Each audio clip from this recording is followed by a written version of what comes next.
ఎంత పెద్ద mega church అయినా, ఎంత చిన్న పూరి పాకగా ఉండే సంఘమైనా అక్కడ ఆయన నివసించడు. ఆదివారం నాడు మనందరం ఆరాధించేసి బాయ్ జీసస్, హాయ్ జీసస్ అని వెళ్ళిపోతే అన్ని తలుపేసుకుంటే ఆయన ఇక్కడ కూర్చేసుకొని ఇక్కడ కూర్చొని ఉంటాడేమో, మళ్ళీ ఎప్పుడు వస్తారు నా బిడ్డలు అని చెప్పండి, మళ్ళీ హాయ్ జీసస్ అనుకుంటూ ఆదివారం వస్తామేమో అని మీరు అనుకుంటున్నారేమో.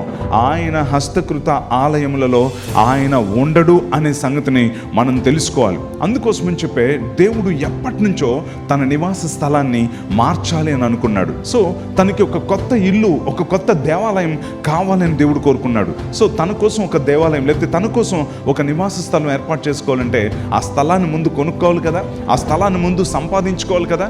అందుకోసం అని చెప్పి 2000 సంవత్సరాల క్రితం ఎప్పుడైతే ఆయన భూమి మీదకి వచ్చాడో, భూమి మీదకి వచ్చినప్పుడు ఆయన సిలువలో తన రక్తాన్ని చిందించి మరణించి 3వ దినాన తిరిగి లేచి దేవుడు తన రక్తం ఇచ్చి ఒక స్థలాన్ని కొనుక్కున్నాడు. తన రక్తం ఇచ్చి తన కొరకు ఆలయాల్ని సిద్ధం చేసుకున్నాడు.